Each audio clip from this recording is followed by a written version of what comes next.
जय हिंद. नमस्ते विद्यार्थी आणि प्राध्यापक मित्रांनो. मिस्टर अक्षय बळे SPPU एक्झाम अपडेट या यूट्यूब चॅनलमध्ये आपणा सर्वजणांचं स्वागत आहे. आत्ताच्या व्हिडिओमध्ये आपण विंटर एक्झाम 2022मध्ये जी काही TYBCom सेमिस्टर 5ची जी काही परीक्षा होत आहे यामध्ये Indian and global economics development आणि इंटरनॅशनल इकॉनॉमिक या विषयांच्या काही महत्त्वपूर्ण प्रश्नांवरती आपण चर्चा टाकणार आहोत. यातील काही प्रश्न हे तुम्हाला विंटर एक्झाम 2022ला येतीलच का हे सांगता येणार नाही, बट हे सर्व प्रश्न आपण स्टडी पर्पजसाठी आपणाला देण्यात आलेले आहे. या प्रश्नांचा जर अभ्यास केला तर नियर अबाउट तुम्ही 75% जास्त मार्क निश्चित मिळवू शकता. तर सगळ्यात अगोदर आपण Indian and global economic development first यातील जे काही महत्त्वाचे प्रश्न आहेत त्यावरती आपण चर्चा टाकणार आहोत. अद्याप जर का आपण आपल्या या यूट्यूब चॅनलला सबस्क्राईब केलं नसेल तर त्वरित सबस्क्राईब करा. अधिक माहितीसाठी तुम्ही टेलिग्राम चॅनलमध्ये सहभागी व्हा. तुम्हाला लिंक डिस्क्रिप्शन बॉक्समध्ये देण्यात आलेली आहे. यापुढे देखील होणारे जे काही परीक्षा आहेत या परीक्षांचे फॉर्मॅट आणि काही महत्त्वाचे प्रश्न आपण अभ्यासासाठी आपणाला देणार आहेत.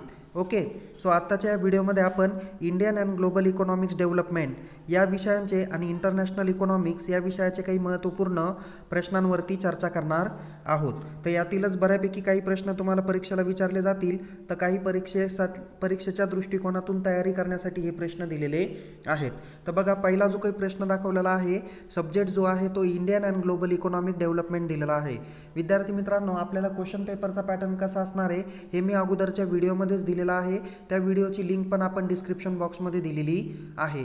तर आपण यामध्येही बघूया आपण की कशा पद्धतीने इंडियन अँड ग्लोबल इकॉनॉमिक्ससाठी प्रश्न विचारले जाऊ शकतात. पहिला महत्त्वाचा प्रश्न आहे, काही मी ब्रॉड क्वेश्चन अगोदर घेतो आहे आणि नंतर आपण शॉर्ट क्वेश्चनकडे वळणार आहोत. बघा, question number 2nd, 3rd, 4th आणि 5th यापैकी काही क्वेश्चन आत्ता जे काही मी प्रश्न देणार आहेत त्यातून येऊ शकतात किंवा हे अभ्यासासाठी मी तुम्हाला दिलेले आहेत. नंबर 1 प्रश्न आहे, define the term of globalisation आणि explain its causes, advantages and limitation.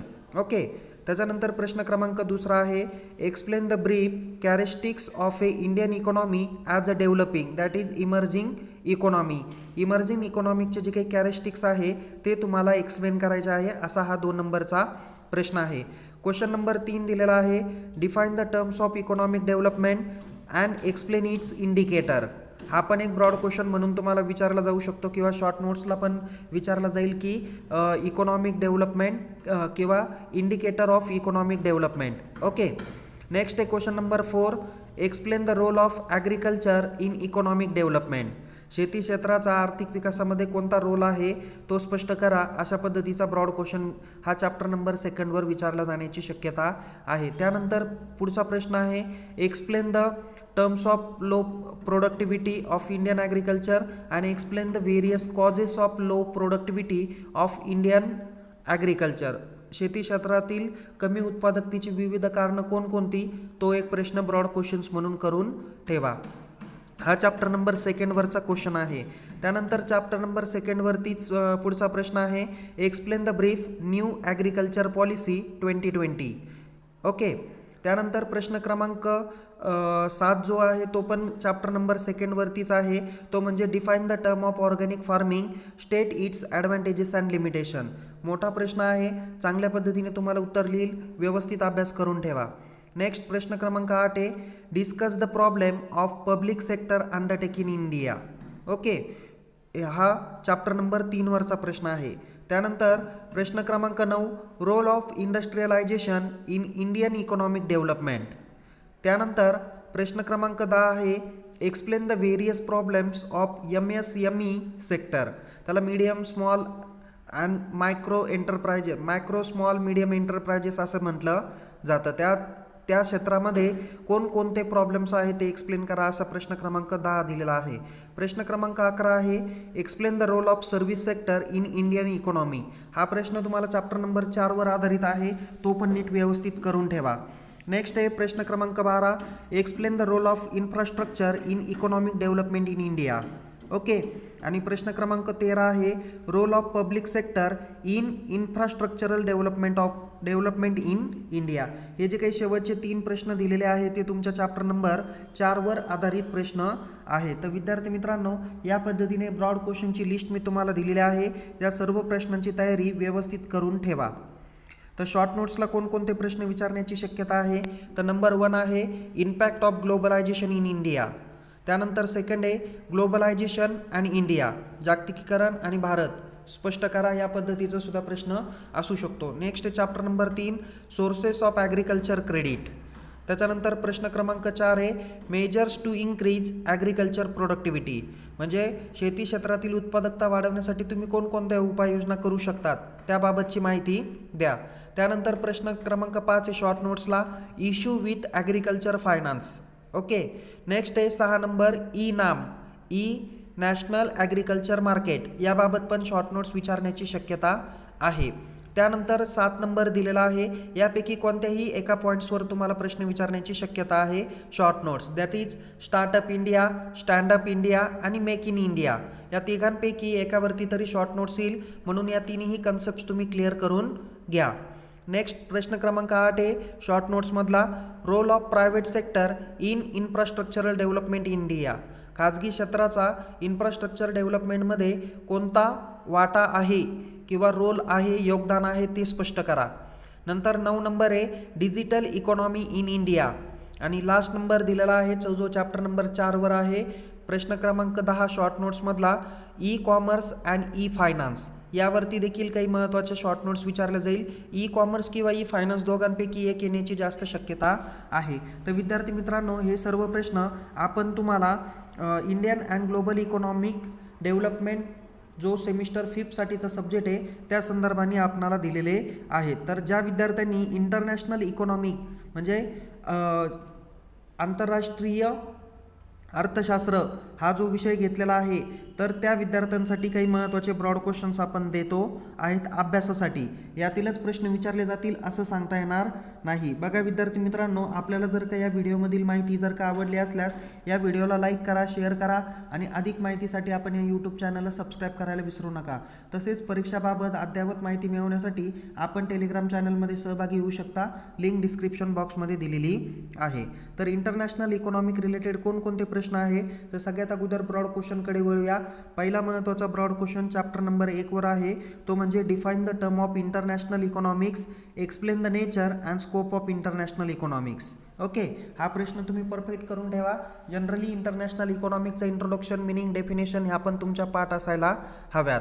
दुसरा प्रश्न याच चॅप्टरमध्ये आहे, explain the importance and significance of international economics. या दोघांपैकी एक प्रश्न तुम्हाला निश्चित विचारण्याची जास्त शक्यता आहे असं मला वाटतं. प्रश्न क्रमांक 3 आहे, explain the need and importance of international trade. Okay, हा पण प्रश्न चॅप्टर नंबर 1 वरच आधारित होता, म्हणून तो मी तुम्हाला इथे दिलेला आहे. त्यानंतर चॅप्टर नंबर 2 वरती प्रश्न क्रमांक 4 आहे, explain the product life theory. Okay, product life theory तुम्ही एक्सप्लेन करा, त्याचं अजम्पशन, क्रिटिसिझम हे सगळे एक्सप्लेन करावं लागेल. त्यानंतर प्रश्न क्रमांक 5 आहे, theory of absolute cost advantages, त्याचे अजम्पशन आणि क्रिटिसिझम एक्सप्लेन करा, असा देखील ब्रॉड क्वेश्चन असू शकतो. त्यानंतर बघा पुढचा जो काही महत्त्वाचा प्रश्न आहे, प्रश्न क्रमांक 6, थेअरी ऑफ फॅक्टर एंडोमेंट, त्याला HO थेअरी असं देखील म्हटलं जातं. त्यानंतर त्याच्या पुढचा जो काही महत्त्वाचा प्रश्न आहे, explain the free trade policy and arguments for the free trade policy. Okay, म्हणजे फ्री ट्रेड पॉलिसी कोणती आहे, त्या संदर्भातल्या काही आर्ग्युमेंट्स कोणकोणत्या आहे. इथं फ्री शब्द आहे. ओके, मी इथेच दुरुस्त करतो आहे, फ्री ट्रेड पॉलिसी. ओके, त्यानंतर प्रश्न क्रमांक 8 आहे, explain the concepts of Kota's, state the types of quotas. हा प्रश्न चॅप्टर नंबर 3 वर आधारित तो प्रश्न असेल, तो तुम्ही एकदा व्यवस्थित बघा. त्यानंतर प्रश्न क्रमांक 8 दिलेला आहे, इथं 9 आहे तसा, पण इथे टायपिंग मिस्टेक झालेली आहे. Explain the factors influencing the terms of trade of country.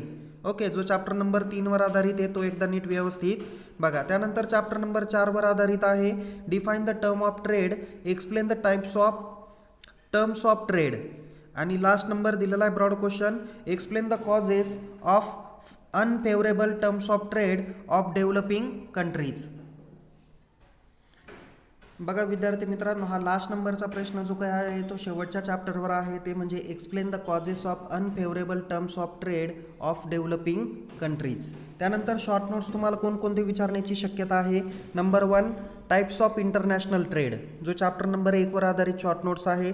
त्यानंतर सेकंड आहे problems of less developing countries in international trade, हा पण चॅप्टर नंबर 1वरच आधारित प्रश्न आहे. त्यानंतर चॅप्टर नंबर 2वर कंपॅरेटिव्ह कॉस्ट थेरी. ओके. त्यानंतर प्रश्न क्रमांक 4 आहे stages of product life cycle. तुम्हाला कदाचित परीक्षेत असा पण प्रश्न येऊ शकतो, define the term of product life cycle, explain the various stages of product life cycle, हा ब्रॉड क्वेश्चन्स पण विचारण्याची शक्यता आहे. त्यानंतर शॉर्ट नोट्सला विचारलं जाईल चॅप्टर नंबर 3वर किंवा 4वर आधारित हा टारिफ बॅरियर्स. ओके. त्यानंतर 6 नंबरची शॉर्ट नोट्स आहे इन्कम टर्म्स ऑफ ट्रेड आणि 7 नंबर आहे net barter terms of trade. या पद्धतीने तुम्हाला काही शॉर्ट नोट्स मी दिलेल्या आहेत. ह्या सगळ्या आपण सरावासाठी अभ्यासासाठी दिलेल्या आहे. कृपया याचा गैरफायदा घेऊ नका. सगळ्या जो काही पेपरचा आढावा दिलेला आहे, आम्ही या सगळ्या जे काही नोट्स आहे आम्ही आमच्या महाविद्यालयातील विद्यार्थ्यांना ॲज अ सरावासाठी किंवा ॲज अ ॲक्टिव्हिटी म्हणून आम्ही या सर्व प्रश्नांची उत्तरं त्यांना लिहायला लावलेली आहे. तीच व्हिडिओ मी आपणापर्यंत शेअर करतो आहे.